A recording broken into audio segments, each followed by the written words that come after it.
की पहचान है।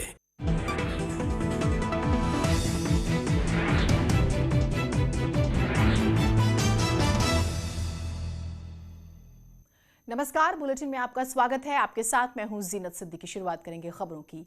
आगामी चुनाव को लेकर टिहरी में बीजेपी कोर ग्रुप की एक बैठक हुई है, जिसमें बीजेपी के राष्ट्रीय महामंत्री बीएल संतोष और प्रदेश अध्यक्ष मदन कौशिक मौजूद रहे। मीटिंग में टिहरी और उत्तरकाशी के विधायक भी शामिल हुए। इसके साथ ही मंत्री गणेश जोशी और प्रभारी मंत्री हरक सिंह रावत भी शामिल हुए हैं। इस मौके पर बीजेपी प्रदेश अध्यक्ष मदन कौशिक ने कहा है कि बीजेपी पूरी तरह से चुनावी मोड में है।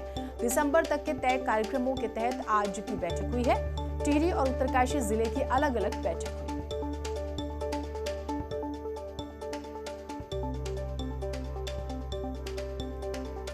सौरभ हमारे साथ, हमारे सहयोगी जुड़े हुए हैं। सौरभ, क्या महत्वपूर्ण रहा इस बैठक में? टिहरी में बीजेपी राष्ट्रीय महामंत्री संगठन बीएल संतोष ने टिहरी और उत्तरकाशी जिले की बैठक करी, जिसमें आगामी चुनाव को देखते हुए रणनीति पर मंथन किया गया है। इसमें प्रदेश अध्यक्ष सहित जो प्रभारी मंत्री हरक सिंह रावत और मंत्री गणेश जोशी मौजूद रहे, साथ ही साथ विधायक भी मौजूद रहे। पहले दौर की जो बैठक है वो अभी खत्म हो चुकी है, जिसमें पहले दौर में महामंत्री, जिलाध्यक्ष और विस्तारकों की बैठक दी गई, जिसमें आगामी चुनाव को देखते हुए क्या रणनीति बनाई जाए और किस तरह से बीजेपी जो 60 का लक्ष्य इस बार उन्होंने रखा हुआ है, किस तरह से उसे पार किया जाए, इसको लेकर मंथन हुआ। इसके बाद अब विधायकों की बैठक एक बार फिर से स्टार्ट हो गई है और जो राष्ट्रीय महामंत्री है वो कहीं ना कहीं मतलब आगामी चुनाव को देखते हुए ये बैठक को भी महत्वपूर्ण माना जा रहा है। ठीक, बहुत शुक्रिया आपका तमाम जानकारियों के लिए। तो बेहद ही महत्वपूर्ण इस बैठक को माना जा रहा है। कुल मिलाकर चुनावी मोड में है पार्टी और हर मीटिंग एक नई स्ट्रैटेजी के लिए। बीजेपी महिला मोर्चा की 2 दिवसीय राष्ट्रीय कार्य समिति की बैठक देहरादून में शुरू हो चुकी है। सीएम पुष्कर धामी ने कार्य समिति का उद्घाटन भी किया। कार्य समिति में बीजेपी शासित कई राज्यों के मंत्री, सांसद भी शामिल हुए। कार्य समिति के पहले दिन केवल उद्घाटन सत्र हुआ, जिसमें मुख्यमंत्री धामी समेत महिला मोर्चा की राष्ट्रीय अध्यक्ष वंथी श्रीनिवासन ने केंद्र सरकार के कार्यों की तारीफ की है। 2014 के बाद से केंद्र सरकार और शासन में महिलाओं का प्रतिनिधित्व बढ़ा है। आजादी के बाद पहली बार 11 महिला मंत्री और 8 महिला राज्यपाल बनाए गए। 10 महिलाओं को राज्यसभा में नामित किया गया है। यही नहीं, 42 महिलाएं बीजेपी से लोकसभा सदस्य हैं। ये उन्होंने दरअसल महिलाओं का जिक्र किया बीजेपी में। राष्ट्रीय कार्यकारिणी की जो बैठक थी, आज उसका अभी उद्घाटन सत्र का समापन हुआ और उसमें यहाँ पे हमारे मुख्यमंत्री जी ने भी एक नई घोषणा को लागू किया। मुझे लगता है कि महिलाओं को और आगे बढ़ने के लिए, मजबूत बनने के लिए और कामगार होगी, आएगी वो योजना काम आएगी। और यहाँ जहाँ तक की बैठक की बात है, तो कल हमारे जो सत्र हैं उसमें रेजोल्यूशन आने वाला है, उसमें राजनीतिक प्रस्ताव आएगा। तो जब से मोदी जी की सरकार राष्ट्रीय स्तर पर बनी है, महिला हिंसा के मामले तो कम हुए हैं। उल्टा महिलाएं जो है आर्थिक रूप से सुदृढ़ हुई हैं, सशक्त हुई हैं और मोदी जी की एक सोच है। स्वराज में महिलाओं को स्थान मिला है। जिस तरह से लोगों का जिस तरह से माहौल बनेगा, जिस तरह से वो काम कर रही है, तो अपेक्षा सभी महिला रखती है, लेकिन केंद्रीय नेतृत्व तय करता है। सबसे ज़्यादा महिला मंत्रियों को ये मंत्रालय में ये बार मिनिस्ट्री में स्थान दिया गया।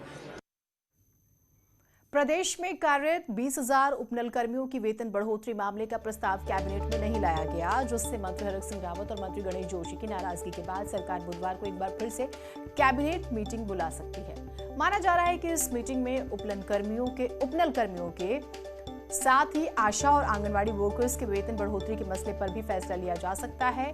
और उपनल कर्मियों की वेतन बढ़ोतरी की मांग को लेकर मंत्री हरक सिंह रावत की अध्यक्षता में बनी कैबिनेट सब कमेटी काफी पहले अपनी रिपोर्ट सौंप चुकी है, लेकिन वित्त विभाग द्वारा कुछ मुद्दों पर आपत्ति जताई गई थी। इस पर मंत्री हरक सिंह रावत और गणेश जोशी ने शुक्रवार को ही कैबिनेट में कड़ा ऐतराज जताया था। ऐसा कुछ नहीं है, अधिकारी पेज फंसाएंगे तो उसे निकालना हमारा काम है, क्योंकि सरकार हम चला रहे हैं, अधिकारी उसका एक तंत्र का एक पार्ट है और उनकी जायज़ मांगे हैं। अभी हमने जब कर्मचारियों का 11% डीए बढ़ाया है, जो कि उनकी तनख्वाह कितनी है, तो इसलिए आज की परिस्थिति को देखते हुए इनका वेतन बढ़ाना भी बहुत आवश्यक है। नहीं, अब वो क्योंकि सारी चीज़ें व्यवहार कितना आएगा और सारी चीज़ें उसको देखते हुए डिस्कस हो रहा है और अगली कैबिनेट में इस पर अंतिम निर्णय किया जाएगा।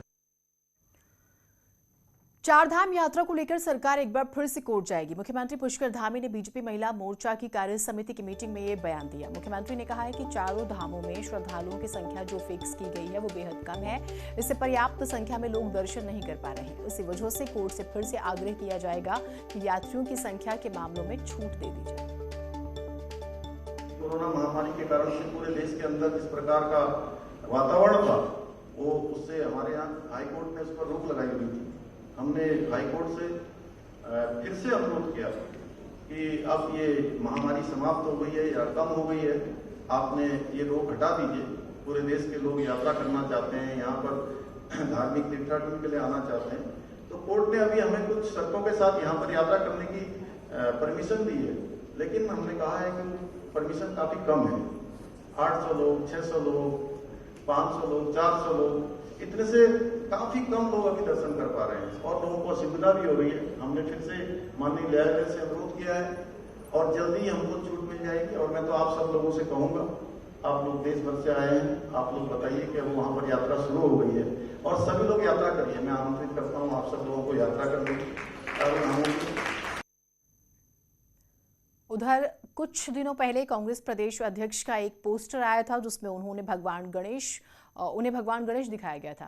न्यूज 18 के खास कार्यक्रम में कांग्रेस प्रदेश अध्यक्ष गणेश गोदियाल ने सॉफ्ट हिंदुत्व के सवाल पर कहा है कि मैं सिर्फ एक इंसान हूं। पोस्टर सांकेतिक रूप से मुझे उसमें दिखाया गया कि मैं महंगाई, भ्रष्टाचार पर प्रहार कर रहा हूं। मैंने अपनी तुलना भगवान से नहीं की। कांग्रेस सॉफ्ट हिंदुत्व की तरफ जा रही है। आपका एक पोस्टर आया जिसमें आपको भगवान गणेश से इक्वेट किया गया है। देखिए, मैं इंसान हूं और मैं इसमें अपनी खुशकिस्मती समझूंगा कि मैं एक इंसान के रूप में स्थापित हो सकूं, अच्छे इंसान के रूप में स्थापित हो सकूं। परमेश्वर ने हमें इंसान बनाया है, हम उसकी बराबरी नहीं कर सकते हैं। जिस पोस्टर की आप बात कर रहे हैं उसमें सांकेतिक रूप से ये दिखाया गया है कि मैं जो भी हमारे व्याप्त दिक्कतें हैं, भ्रष्टाचार, महंगाई, अनएम्प्लॉयमेंट, इन दिक्कतों पर मैं वार कर रहा हूं। ये सांकेतिक रूप से ये दिखाया गया है कि कांग्रेस पार्टी की मंशा इन दिक्कतों को वार करने की, इन दिक्कतों पर वार करने की है, इन इश्यूज को सॉल्व करने की है। वो सांकेतिक रूप से दिखाया गया है, वो किसी से तुलना के रूप में उसको बिल्कुल नहीं लेना चाहिए। तो कांग्रेस प्रदेश अध्यक्ष गणेश गोदियाल का एक खास इंटरव्यू जो है आप आज रात 9:30 बजे देख सकते हैं। आगे बढ़ते हैं। कल यानी 27 सितंबर को किसान संगठनों की ओर से कृषि कानूनों के विरोध में भारत बंद का आह्वान किया गया है। भारत बंद को सफल बनाने के लिए खटीमा में किसानों ने पुन्नापुर गुरुद्वारे में बैठक का आयोजन किया और किसानों का कहना है कि 3 कानूनों के खिलाफ प्रदर्शन किया जा रहा है। किसानों की कोशिश है कि भारत के इस आह्वान में व्यापारियों और व्यापार मंडल का किसानों को समर्थन मिलेगा। इसमें हम लोग भारत बंद करेंगे। जहाँ तक हमारी कोशिश होगी कि दुकानदार और भी जो व्यापार मंडल के साथ हम लोगों का समर्थन करेंगे। इससे जो है किसानों को बढ़ावा मिलेगा और किसानों का हक की लड़ाई है। हम लास्ट तक लड़ेंगे जब तक हम लोगों का कोई हल नहीं होता। कृषि कानून के खिलाफ किसान संगठनों के कल भारत बंद के ऐलान के बाद अब जो है देहरादून में पुलिस ने अपनी तैयारियां तेज कर दी हैं। किसी भी प्रकार का लॉ एंड ऑर्डर ना बिगड़े, इसके लिए सुरक्षा के पुख्ता बंदोबस्त शुरू हुए हैं। एसएसपी जन्मेजय खंडूरी का कहना है कि भारत बंद के मद्देनजर हर थाना इंचार्ज को भी सतर्क रहने के आदेश दिए गए हैं और सभी को निर्देशित किया गया है कि पुलिस बातचीत से पहले हल निकाले और किसी भी प्रकार के लॉ एंड ऑर्डर में किसी भी तरह की दिक्कत ना हो, ये स्थिति ना बिगड़े, ये सुनिश्चित किया जाए। जो किसानों का कल का आह्वान है उसके लिए हमने पुलिस की तरफ से पूर्ण तैयारी कर रखी है। पूरे जिले में, देहात में और शहर में दोनों जगह जितने भी ऑफिसर्स हैं उनको ऑलरेडी ब्रीफ कर दिया गया है। एडिशनल फोर्सेस सारे थानों को दे दी गई हैं। थाना अध्यक्षों को भी बता दिया है कि शांति को मेंटेन किया जाए, लॉ एंड ऑर्डर को मेंटेन किया जाए। पिथौरागढ़ में चीन बॉर्डर पर मौजूद 2 घाटियों का शेष दुनिया से संपर्क कटे 100 दिन से ज्यादा हो चुके हैं। बॉर्डर की लाइफलाइन बंद होने से हजारों लोग परेशान हो चुके हैं। लंबे समय से रोड बंद है और रोजमर्रा की चीजों का संकट अब खड़ा हो रहा है।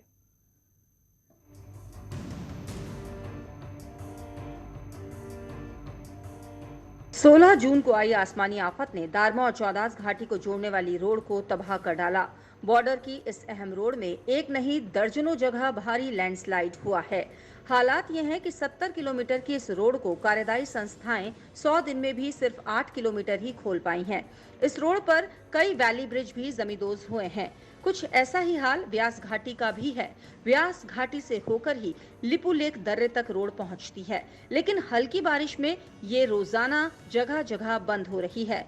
बॉर्डर की व्यास, दारमा और चौंदास घाटियां सामरिक नजरिए से भी अहम है। इन्हीं सड़कों के जरिए बॉर्डर पर सुरक्षा बल भी पहुंचते हैं। निश्चित तौर पे एक समय होता था जब हम लोग कहीं सड़क बंद होती थी या कहीं दिक्कत होता था, तो हम सारे क्षेत्र की जनता एक मांग करते थे कि भाई बॉर्डर डेवलपमेंट को जो है बीआरओ को ये सड़क दी जाए। लेकिन अब समय ऐसा आया है कि बीआरओ हर मामले में नाकाम हो रही है। कहने को तो बीआरओ, पीडब्ल्यूडी और सीपीडब्ल्यूडी ने इन सड़कों में दर्जन भर से ज्यादा मशीनें लगाई हैं, लेकिन ये मशीनें और 150 से ज्यादा मजदूर भी नाकाफी साबित हो रहे हैं। अब हालात ये हैं कि सभी प्रभावित गांव में रोजमर्रा की जरूरी चीजें लगभग खत्म हो गई हैं। ऐसे में गांव की छोटी दुकानों में जो बचा हुआ सामान है उसकी कीमत आसमान छू रही है। हालांकि सरकार ने तीनों घाटियों के लिए एक हेलीकॉप्टर दिया है जिससे जरूरी सामान इलाके तक पहुंचाया जा सके, लेकिन वो भी नाकाफी साबित हो रहा है। इसकी डेली मॉनिटरिंग मैं खुद भी कर रहा हूँ और सिमिलरली 7.5 बीआरओ ने खोल दिया था, उसमें रीसेंट लैंडस्लाइड भी वो क्लियर करें, तो एक ही हमारा बॉटलनेक बच रहा है और उसे तेजी से खोले जाने की कोशिश की जाएगी। इस साल की बरसात ने सबसे ज्यादा तांडव बॉर्डर के इलाकों में मचाया है। तीनों घाटियों को जोड़ने वाली सड़कों के इतने बुरे हालात हैं कि 100 दिन बीतने के बाद भी खुलने के आसार नहीं दिख रहे हैं। ऐसे में तय है कि बॉर्डर में रहने वालों को अभी और दिक्कतें उठानी ही पड़ेंगी। न्यूज़ 18 के लिए पिथौरागढ़ से विजयवर्धन उप्रेती की रिपोर्ट। देहरादून में एक बार फिर से चिपको आंदोलन शुरू होने जा रहा है। मसूरी से देहरादून के बीच 2 लेन चौड़ीकरण का काम होना है। सहस्त्रधारा के आसपास सड़क के किनारे 2200 पेड़ काटे जाने हैं और इनका अभी से विरोध शुरू हो चुका है। देहरादून की डॉक्टर आंचल शर्मा ने सीएम से लेकर पीएमओ तक को चिट्ठी भेजी है। लोगों ने पेड़ काटने का विरोध करते हुए पेड़ों की रक्षा के लिए सूत्र बांधा। अब आंचल की मदद के लिए कई सामाजिक संगठन भी आगे आ गए हैं। 2200 पेड़ कट रहे हैं, जोगीवाला से लेके पूरा कुल्हाल जो एरिया राजपुर रोड पड़ता है वहाँ तक, और बीच में सहस्त्रधारा का एरिया आता है। तो हम लोग जितने भी लोकल लोग हैं, देहरादून के सिटीज़न हैं, वो लोग इसके लिए हमने आवाज़ उठाई है कि यह बिल्कुल नहीं होना चाहिए, एक पेड़ भी नहीं कटना चाहिए। कि अगर जिस तरह से इन्होंने ये प्रपोज किया है कि 2200 पेड़ काट दिए जाएंगे, आप ये सोचिए ये सिर्फ 2200 पेड़ नहीं है, इनके ऊपर पंछी रहते हैं, इतने प्रकार की प्रजातियों की चिड़िया आती हैं, उनके घर हैं। तो हमें कैसा लगेगा कि हम घर जाएं और हमारा घर हो ही ना वहाँ पे। चलिए एक छोटा सा ब्रेक ले रहे हैं, कहीं मत जाइएगा।